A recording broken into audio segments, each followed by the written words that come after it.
में, पसंद आए तो एक लाइक एक सब्सक्राइब एंड में जरूर करना। कमाल है ये हमारी एएस ट्रिगर बुक का, 29 पेज में 29 एएस पाने के लिए ऊपर दिए गए नंबर पर डीएम जरूर करना। एएस 10 का नाम है property plant and equipment.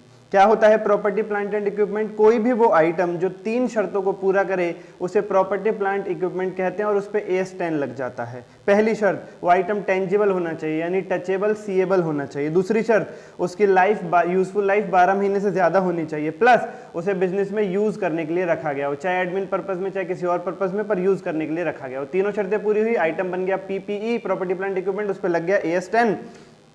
PPE आपके पास दो तरीके से आ सकता है, या तो परचेज कर लो या सेल्फ कंस्ट्रक्ट कर लो।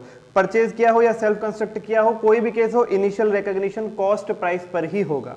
बात करें अगर सब्सिक्वेंट रिकॉग्निशन यानी बैलेंस शीट डेट पर उस पीपी को किस वैल्यू पे लिख करके चलोगे, तो उसके लिए दो मॉडल हैं आपके पास, एक कॉस्ट मॉडल एक रीवैल्यूएशन मॉडल। कॉस्ट मॉडल क्या कहता है? वही अपना 11th क्लास वाला डेप्रिसिएशन माइनस करो, जो वैल्यू बच गई वो बैलेंस शीट में लिख दो। हाँ, डेप्रिसिएशन लगाते वक्त एक चीज का ध्यान रखना, डेप्रिसिएशन रेडी टू यूज की डेट से लगेगा एंड कॉम्पोनेंट बेसिस पर डेप्रिसिएशन लगेगा। जैसे एरोप्लेन है तो पूरे एरोप्लेन पे नहीं लगेगा, इंजन पे अलग, टायर पे अलग, इस तरीके से। और चेंजेस अगर कोई हुआ है डेप्रिसिएशन के मेथड में तो एएस 5 लग जाएगा।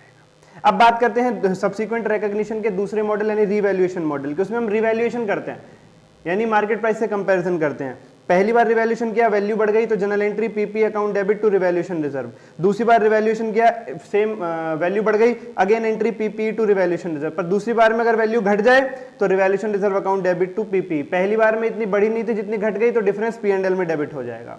अगला केस, पहली ही बार में वैल्यू घट जाए, पहली बार रिवैल्यूएशन किया, पीपी की वैल्यू घट गई, PNL account debit to PP. अगली बार किया फिर से घट गई, PNL account debit to PP. पर अगर अगली बार रिवैल्यूएशन पे वैल्यू घटे ना बढ़ जाए तो पीपी टू पीएनएल, इतनी घटी नहीं थी जितनी बढ़ गई तो डिफरेंस क्रेडिट हो जाएगा रिवैल्यूएशन रिजर्व में। एएस 10